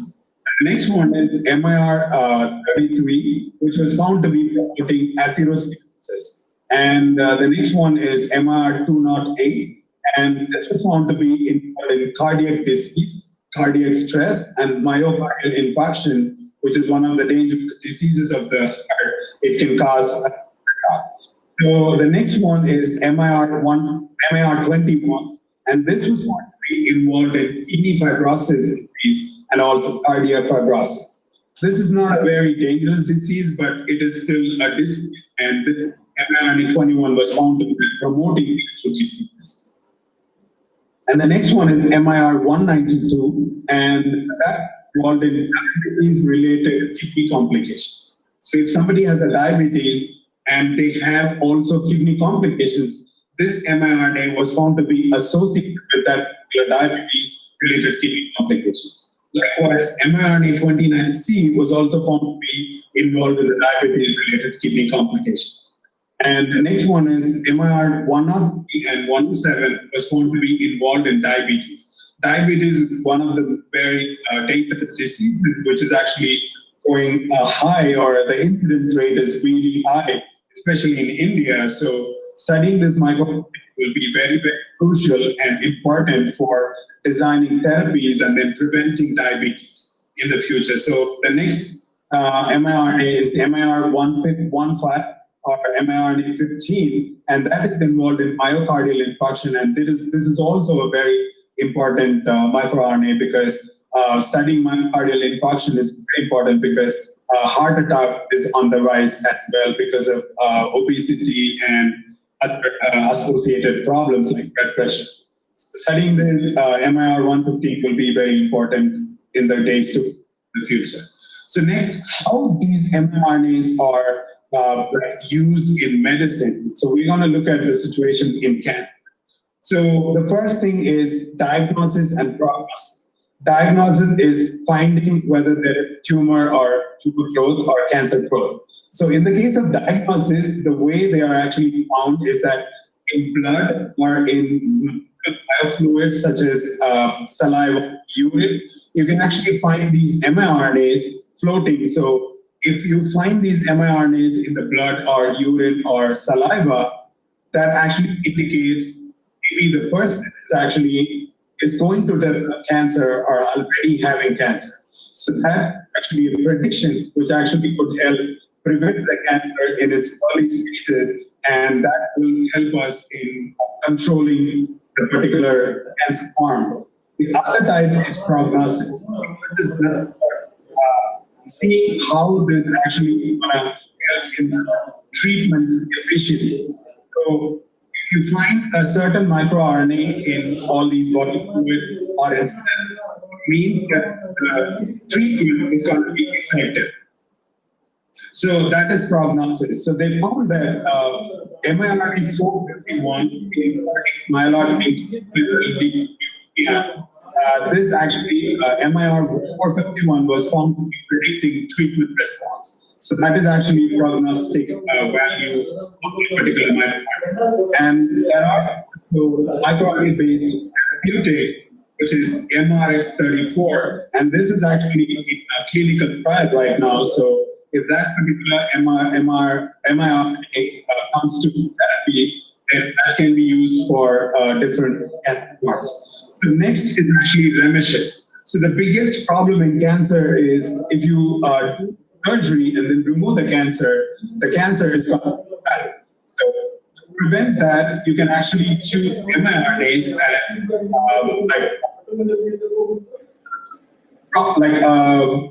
product that actually you can see in blood or in other body fluids. If you find them in the blood or in other body fluids, it indicates that there is going to be remission in that particular patient. So if the scientist is getting that particular miRNA, then the scientist or the doctor is going to prescribe more medication to prevent the regrowth of tumors. So that is the value of this particular microRNAs. And the same way relapse. Relapse is again a different kind of regrowth of tumor. So in that case, they found that miRNA 21 has been found involved in these remission and relapse. If some patient has miRNA 21, it is that the patient might have remission after the treatment or surgery.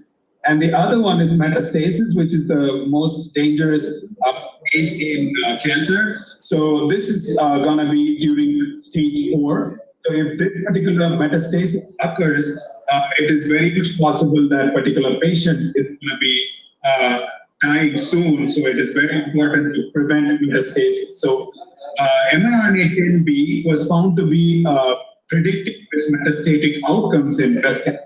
For example, in breast cancer, if somebody has breast cancer, if they find miRNA 10B in their body or in cells, you can predict that they might have a metastasis. So for example, if somebody is found to be having a primary breast cancer, if this miRNA 10B is found in their body, it means that they might develop metastasis. So the treatment is going to be improved based on this particular detection of miRNA 10B. And in that way, the patient can be saved based on this miRNA 10B in their body.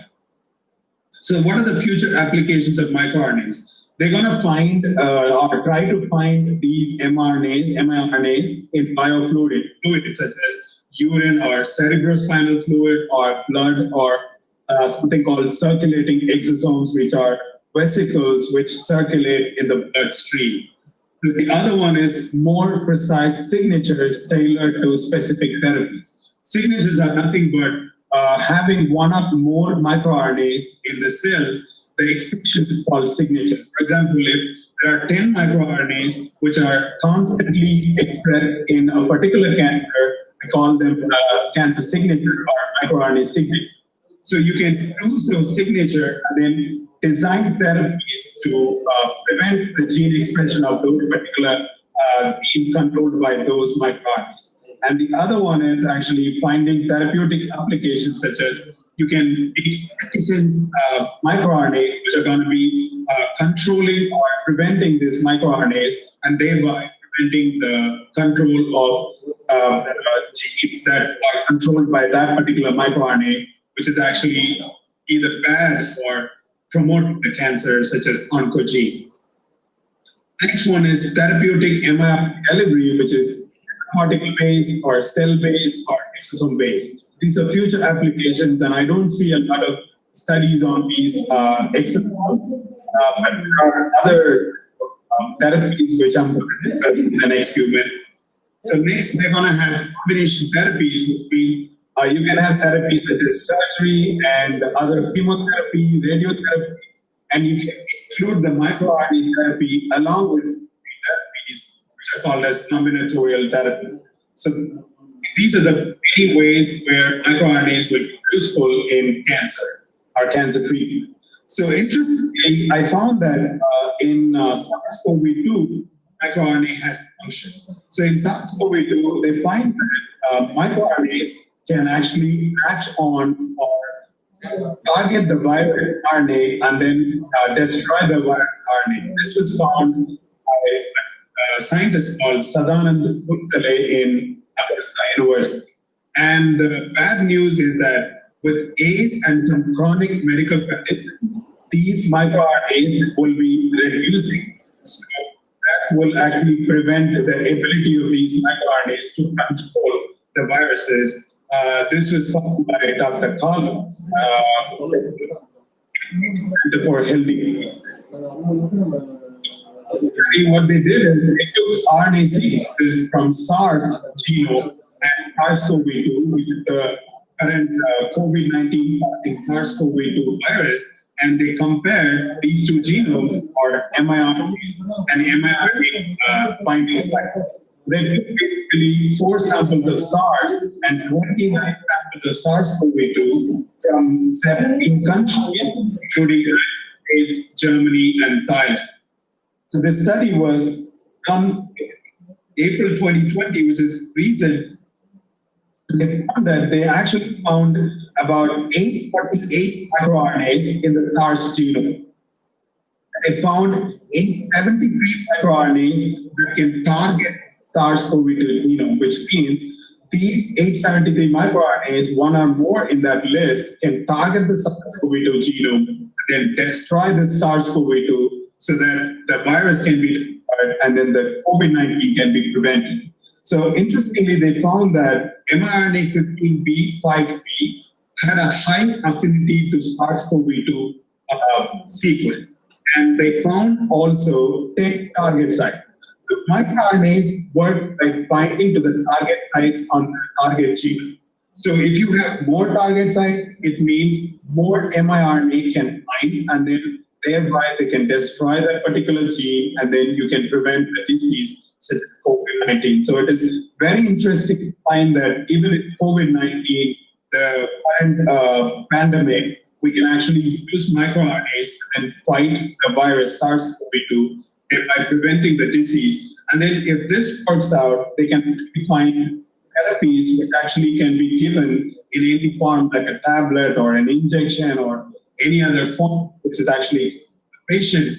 And then that way we can actually prevent the SARS-CoV-19. But the only problem in this particular mRNA story is that if the people are aging or if the people are old, the mRNA number will be reduced. So that could explain why old people are more affected by COVID-19 than young people, which could also be one of the reasons could be microRNA. So next, I would like to talk about the microRNA therapeutics. So the journey of microRNA therapeutics starts with target identification, which means they have to find one or more microRNAs which are actually involved in disease such as cancer. By in vitro, just cell culture, and then they can also use patient samples, and they will do studies such as genomics and proteomics studies. So based on these studies, they will actually choose the target microRNAs, and then once they choose the target microRNAs, they will actually modify the chemistry of miRNA to help the delivery of these miRNAs into the target cell. So those happen by some of the chemical bonds or chemical groups, and thereby they can actually go to the target site and then prevent it, which is responsible for growth. And they also call neutral lipid emulsions. And the other one is called dendrimer, which is a microRNA assembly, microRNA moiety, which targets the target gene or mRNA. And next one is phenylethylamine particles. So this, again, nucleic acids or mRNA particles, which actually will be used as mRNA therapeutics. So there are key challenges in this particular mRNA therapeutics, which is immunostimulatory effects. So the meaning of that particular word or term is that if you put these microRNAs into the body of an animal or a patient sample, they're going to induce immunostimulation, which means the T cells or B cells from the immune system will target these microRNAs and then destroy them, thinking that they actually form particles which are going to be bad for the body. So that is one key challenge which will actually disturb or which will derail the focus of this particular mRNA therapeutics. So they have to find a way to stop that immunostimulation based on this mRNA introduction. So the next biggest problem they have is toxicity due to charge. So if you put these mRNAs with certain chemical modification, it causes toxicity in the cells and thereby causing a problem in the cells, which is actually bad, more than disease we are targeting, such as cancer. So that has to be controlled or prevented from happening. So the next problem they have is endosomal escape. So they found that these mRNAs escape through endosomal structures from the target gene activation. So that has to be prevented to make these mRNAs work on the gene to prevent the tumor formation or any other tumor-related or any other disease-related processes. So next is targeting the disease site. So that has actually a very big problem. Going to the target site, very important to get the activity of that microRNA. The problem is before it reaches the target site, the mRNA is destroyed by chemical processes within the body. So that has to be prevented maybe through nanoparticle encapsulation or different methods. Which I'm not a chemist, so I don't know much about that. But I think these are the challenges. So once the therapeutics is ready, they're gonna take the next level, which is rigorous clinical testing. The preclinical testing is before going to the humans, they're gonna test on animals like mice, rodents, and they're gonna try in other human primates such as they can try rabbits, they can try pigs, or different model organisms. So what they're going to study is delivery efficiency. They're going to study how this mRNA is efficiently delivered into the target site and the target modulation. So we're going to study the mRNA modulation, the chemical modifications, how these modifications are going to help mRNA reach its target. And they are also going to study the toxicity effects. So if you give a microRNA, if it causes a lot of toxicity, it's actually a waste of time because if the toxicity is too big, it is bad, like more bad than the disease itself. So that has to be prevented. And the next thing they will test is therapeutic abilities. So how much it is effective against a particular disease will be tested in preclinical testing. And then the next level is going to be clinical trials. So the clinical trial, what they would do is what is actually good for the patient or a particular disease. Once funded, the particular drug or mRNA is ready for therapy. And the next one is again toxicity effects we will study. So these are the different stages of mRNA therapeutics. Excuse me. Next, we're going to look at what are the mRNAs that are in preclinical study. So the famous mRNA, which is involved in the breast, colon, ovarian, and lung, liver, glioma, and B-cell lymphoma. It has many targets such as MYC oncogene, CL gene, RAS gene, and different other genes. And it is actually studied in a lung cancer model, which is an orthotopic model. Orthotopic model is nothing but if you have a liver cancer, you have to put the liver cancer cells into the liver, and then you have to study that disease. That's orthotopic. So the other kind is xenograft, which means you're going to put the tumor cell in any part of the, like a mouse, any part of the mouth, that becomes a tumor, which is actually not specific the organ of that particular cancer. For example, if it is a lung cancer, you have to put tumor cells, lung tumor cells, in the lung to study it more specifically than in the back of the mouse or backside of the mouse, which is actually not so efficient in terms of the specificity of the particular reactions that occur in cancer. So this has an orthotopic model. And the type of delivery system used is neutral lipid emulsions. So the next mRNA is mRNA 34. And this is also involved in many solid tumors, such as lung, liver, colon, brain, prostate, pancreatic bladder, and food cancers such as myeloma and B-cell lymphoma, which is basically blood cancer. So this also had a lot of mRNA targets, which are BCL2, MET, MYC oncogene, and FOXP1 gene. These are either oncogenes or tumor suppressor genes. So these are involved in preclinical models such as lung cancer, which is both xenograft and orthotopic, and KRAS, which is pancreatic cancer, which is again orthotopic, and prostate cancer, which is again orthotopic, which means they will put the cancer cells in prostate and then study it, which is actually more focused. So if it works, it'll be a very good therapy option. So what are the delivery systems, which is lipid nanoparticles are neutral lipid emulsion.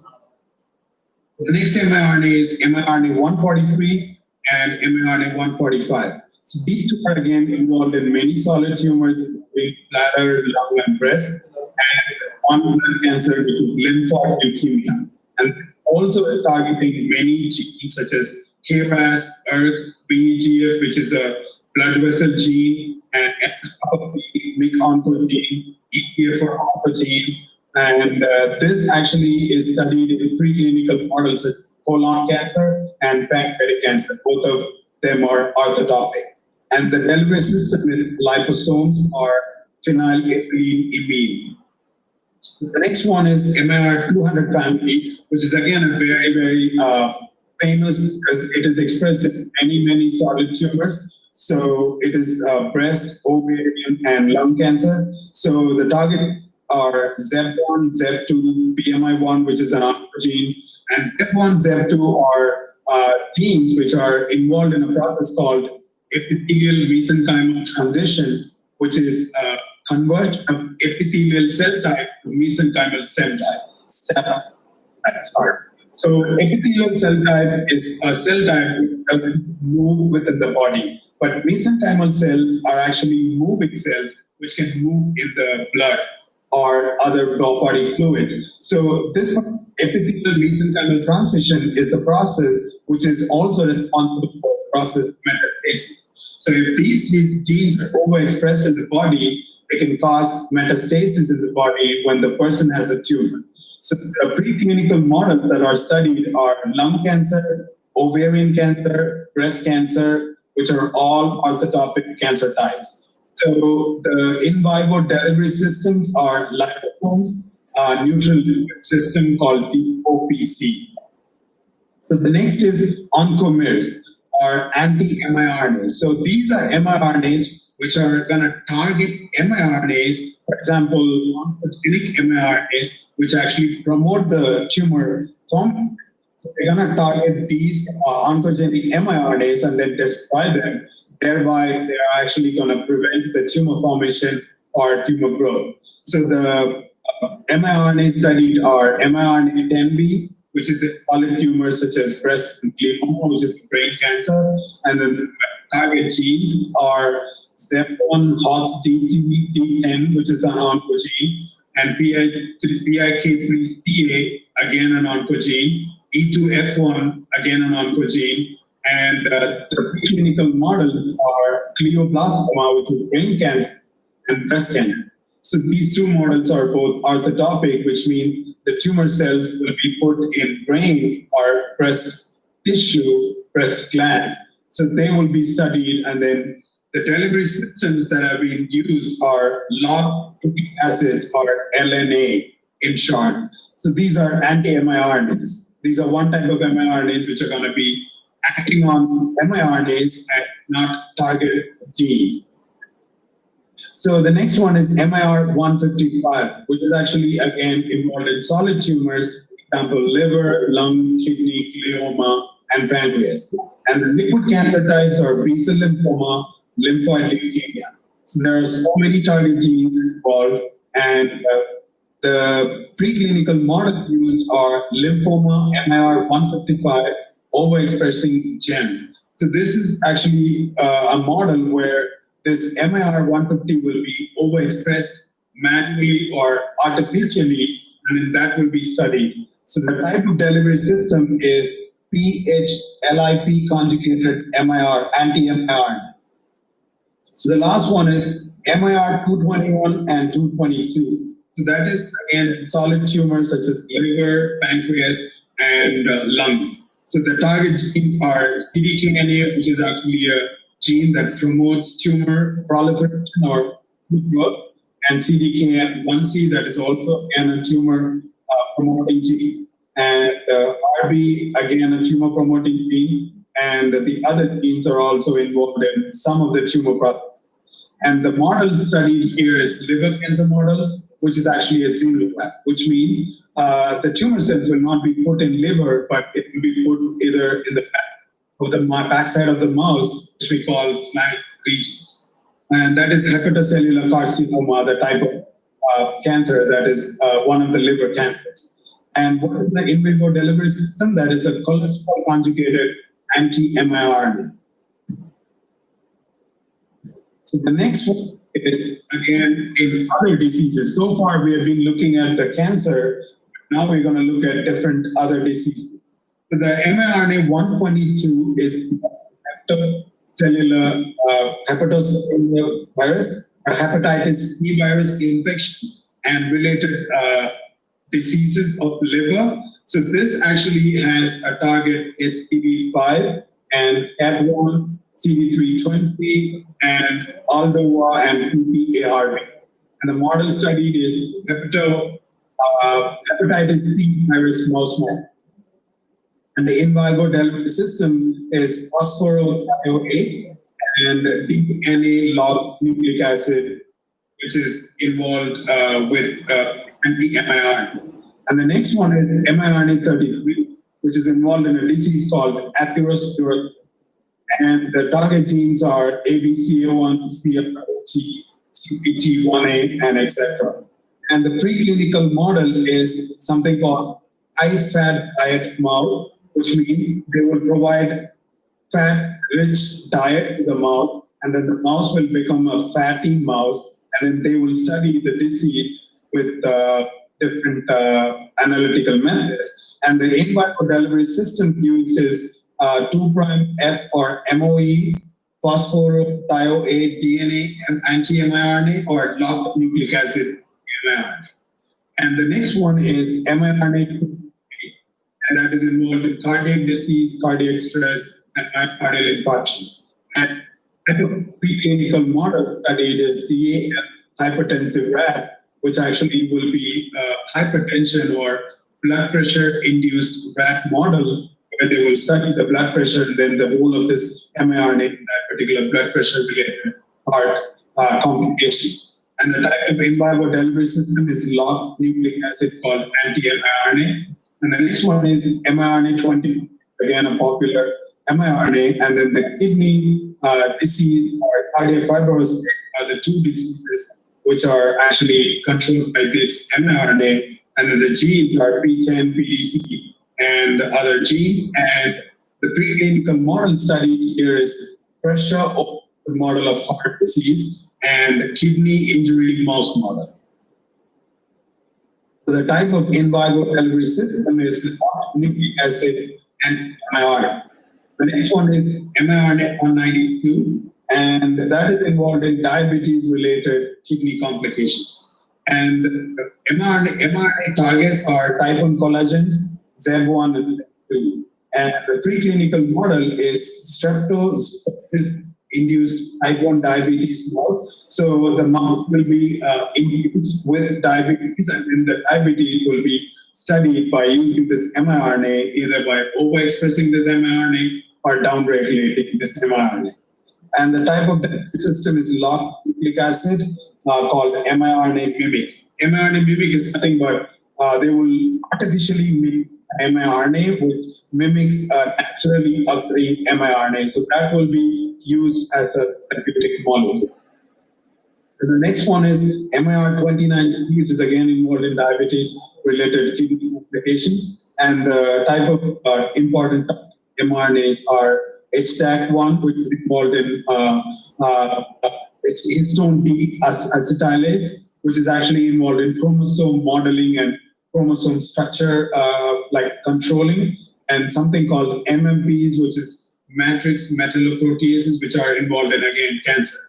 And the other one is a preclinical model is DBDB, and the type of in vivo delivery system is something called naked antagomers. Antagomer is again a RNA targeting molecule which actually targets mRNA. And the other miRNA is MIR103 and MIR107, and they are both involved in diabetes. And the target gene involved is AP1, and the type of mouse is obese mouse, I think, and the other mouse is high-fat diet mouse. So they will induce diabetes through feeding a high-fat diet to the mouse, and that way they will study these two mRNAs. And then the kind of in vivo delivery system used was locked nucleic acid, or LNA.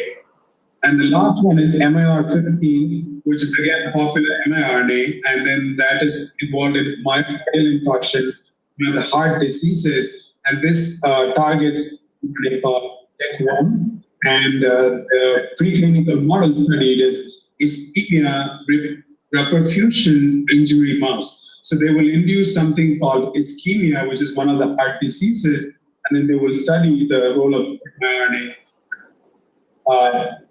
Delivery system used is locked nucleic acid called anti-mRNA or anti-inhibitors. So there are so many mRNAs in clinical trials, which is a very good sign, because once they are in clinical trials, there are 4 types of phases: phase 1, phase 2, phase 3, phase 4, and they are either in phase 1 or second phase. So once they move from one phase to another, we are close to getting a therapy molecule based on miRNA. So the example shown here is MIR34, and the type of cancer involved is liver cancer or liver metastasis. And the trial references a number which is given as NCTO1T 29971. So there are so many numbers and so many mRNAs to the left, which are actually numerous, which means there are a number of mRNAs being studied, including MIR10B, that is for glioma, which is one of the brain cancer, miRNA29B, which is oral squamous cell carcinoma, which is a mouth cancer, and another type is circulating mRNAs, which means this mRNA will be circulating either in the body fluid or in blood, and that will be studied as a therapy. So they will take that mRNA, and then the therapy will be used to the blood or body fluid. That way they can the target organ like any cancer forms. And the trial involved are like different preclinical or clinical, and there are so many circulating RNAs, microRNAs involved, and numerous miRNAs, which actually are involved in the clinical trial. So once the trials are successful, we can get the therapy for cancers such as blood cancers and solid cancer, including ovarian and head and neck and brain, colorectal, and many other solid cancers. So the last slide is mRNA-based therapeutics such as MRG10 or 106. That is developed by a company called miRNA Therapeutics. And the type of therapeutic agent is anti-miR155, which means it is targeting miR155. The delivery system is LNA-modified antisense inhibitor, and the target diseases are something called T-cell lymphoma and mycosis fungoides. And the trial level is multi-center phase 1, which means this will be incorporated in several centers in several regions of a country or more countries, and that is in phase 1. And the next one is MRG. Again, the same company, miRNA Therapeutics, and the type of RNA, miRNA that is targeted is MIR29, which is a mimic molecule, which is an artificial miRNA molecule which targets mRNA21, and then the type of disease is scleroderma. And that is a single center phase 1, which means it is studied in one particular center and it is an ongoing study. And the next one is ISOMIR1, which is from a company called Engene IC. And this is involved in targeting miRNA60, which is again a mimic molecule, which is a molecule that will mimic the miRNA60. It is not the actual miRNA60. And the delivery system, they have a proprietary delivery system called Engene IC Delivery Vehicle. And the disease study is mesothelioma non-small cell lung cancer. And the type of trial is multi-center. So basically, they are all in phase 1, which is the starting phase of clinical trials, where they will study both humans and animals. And then they will proceed to phase 2, where they will start studying only animals, and then they will start increasing the dose and then many other modifications. So this is a multi-center phase 1 study. And finally, MRX34 is from miRNA Therapeutics Company. And this is targeting miRNA34, which is again a mimic molecule. And the type of delivery system is LNP, also called as particles. And this is targeting multiple solid tumors, which is a news because if they have a success, we can have therapy for different kinds of tumors, whereas in the others, we can only do only one particular disease or one particular. And luckily, this is also a center one trial, which is actually terminated. The reason could be there may not be a lot of success, or they are trying to modify. There could be many reasons why that is terminated, which is unfortunate. And finally, we're going to look at the challenges. So what are the challenges in studying these miRNAs? The challenges are identifying the best miRNA for each disease. The problem is going to be for each disease, there's going to be a lot of miRNAs. We have to zero in on one particular or one or two microRNAs so that we can focus on those single or two microRNA, that we can develop therapeutics only for those two microRNAs. So the problem is there will be so many microRNAs for one disease, so there will be a focus problem. So to focus, zero in on one particular microRNA is challenge in microRNA study. And the other involved is designing microRNA delivery vehicle. So if you design a delivery vehicle, if it doesn't reach the target site, there won't be any use of that particular delivery vehicle. So if you design a vehicle that is very strong and then it reaches the target site, there will be success in the therapy. So that designing that particular strongest delivery vehicle, which actually prevents chemical-based destruction of that particular vehicle, is another challenge in mRNA research. And the next is the biggest one, which is avoiding toxicity and off-target effect. So toxicity is nothing but you get toxic effects because of introducing that particular microRNA into the body, which might become bad compared to the disease itself. So you have to remove that particular microRNA and then design a different microRNA with less toxicity. That way you can actually increase the disease progression efficiently by preventing that particular disease through the therapy. And the other choice is off-target effect, which means if you're targeting a particular mRNA, this particular mRNA is going to target or destroy a different mRNA, which is not part of the target. So that way you're going to have dangerous side effects, which will be bad for the patient or the person who is being used for the therapy. But this off-target is a problem in cancer therapies, different kinds, including radiotherapy or chemotherapy. The off-target effect is a problem. One example is normal cells affected. When you get a therapy to the patient, the normal cells affected, then loss of function of that particular normal cell will result in any normal organ function deficiency or any problem in the whole function of the particular organ that is being targeted in a off-target fashion. So I would like to conclude by saying that miRNAs are very good biomarkers, which means they can be markers to study the disease and diagnose the disease and to learn whether a particular therapy is successful in a particular cancer or a particular disease, which is nothing but prognosis. So in all these areas, miRNAs have a huge role to play. So that way we can actually get the miRNA therapy, and then we can prevent cancer from other diseases, treat other diseases. Finally, there are so many therapeutics which are in clinical trials. If they become successful, we can actually expect therapy for cancer or other diseases. With that, I would like to thank the organizers for the wonderful opportunity to present this miRNA topic for the Tamil audience. Thank you so much.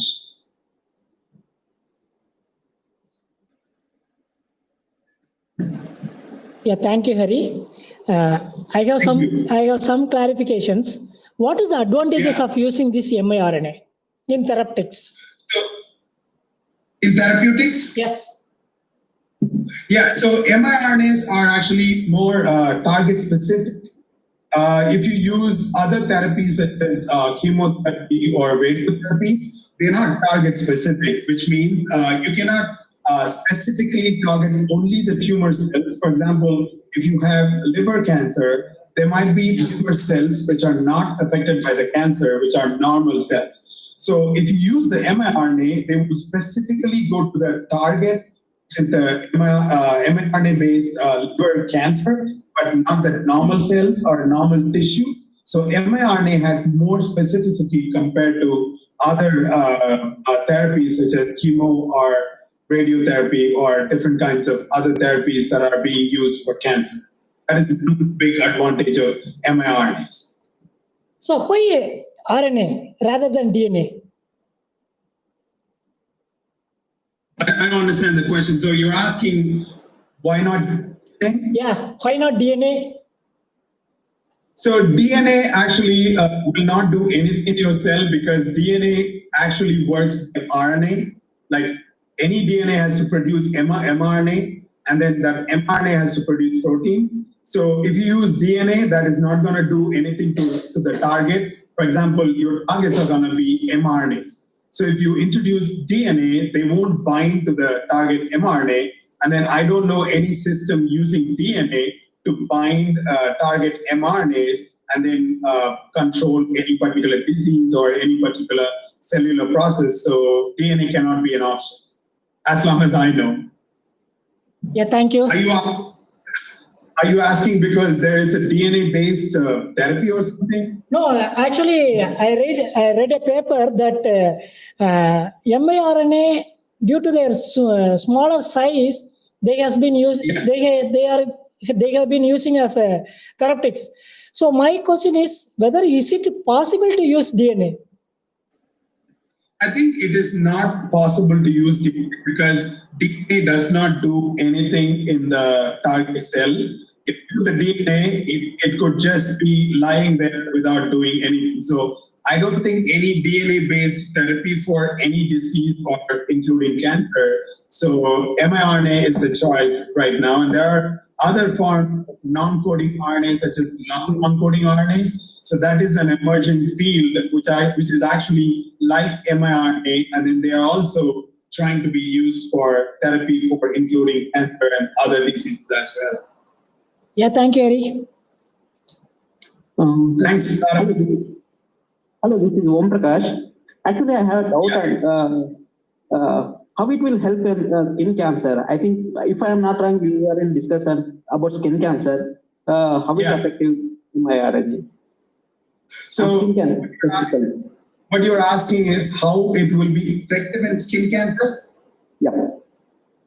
So, the way they actually use is to target skin cells. If you are having skin cancer, they will try to target the skin cell. So whatever I discussed in the delivery systems, they will design a specific delivery system that will go to the skin cell, and then this particular mRNA is going to act on mRNAs, which are messenger RNAs in that particular skin cells or skin tumor cells. And that way, this particular mRNA is going to destroy those RNAs that are going to promote skin cancer. And that way, they're going to have therapy efficiency. And I don't see a lot of, or I don't see even one single study that involved melanoma, which is skin cancers. So I don't think people are studying. Maybe there are challenges involved in using mRNA for melanoma or skin. Yeah, actually, right now, so that is there were many papers. They were suggesting like gene therapy is very good for psoriasis. So I have doubt on that. Like, just I want to clarify this one. Very thank you. And one more is you were discussing about COVID-19. Yes. Yeah, that's a very good initiative. Like it's working on COVID-19. But how Yes. compared to antiviral drug? Combination therapy is good or like miRNA targeting only? I think, to be frank, right now it is so early to say that. So I think maybe combinatorial therapy is a better option because, like discussed before, like mRNAs have toxicity. So in COVID-19 as well, right now, whatever drugs we are using, they also have toxicity issues. So I don't think most probably they will use just mRNA, but they will use mRNA with other therapy forms, such as other drugs used. So I think the recent one is dexamethasone, or maybe new ones are coming up. So yeah, I think it will be mostly combinatory treatment and not just mRNA, because mRNA is not yet ready for a treatment. It is in clinical phase right now, so it may not be a single treatment or mRNA only treatment. Okay. But it's really interesting. One more is like right now I am working ulcerative colitis. Uh-huh. I'm suggesting like in treatment, how can I use any RNA? Like right now I am using oral delivery system. Okay, so your colitis, is it like a kidney disease or something? Ulcerative colitis is colon targeting system. Okay. Colon. Colon, it's a colon. Okay, colitis. Okay. So you're asking whether mRNAs can be used? Yeah. I don't see a lot of colon cancer-based mRNA studies. Like in the previous slides, I don't see a lot of colon. So I think they are, I think only one, which is mRNA 143 or 145, I guess. So Yeah, that is 143. Yeah. 143. That is the only one I found for colon cancer. Yeah, I think if it is successful, maybe that will work. I'm also working on colorectal cancer, by the way. So we haven't studied mRNA yet, but maybe in the future we might study. Okay. Let me know if it works. Like I want to try Sure. and very good. I think I just remember that one of my previous study group in the same lab where I'm working now, they actually studied mRNA 145. Oh. That is before I joined the lab, they studied mRNA 145 in relation to stem cells, which are basically cancer stem cells. So I think mRNA 145 is one of the targets that is involved in colorectal cancer, which might work. Yeah. Oh, thank you. It's a great presentation. Yeah, you're welcome. Dr. Harinarayan, this is Sampath Kumar from SSMI. Hey, Sampath. Yes, sir. Thank you for your valuable information. And then, Yeah. on behalf of the organizers, we would like to thank you for your most impressive and interesting information, especially in the curfew period here in India. Thank you. Thank you so much. Sure. Thank you. You're welcome. My pleasure as well, giving me the opportunity. So, yeah, I'm happy. Thank you.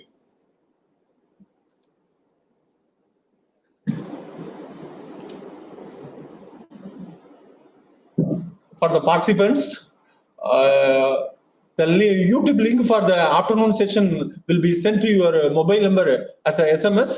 the afternoon session will start by 2 p.m. Thank you.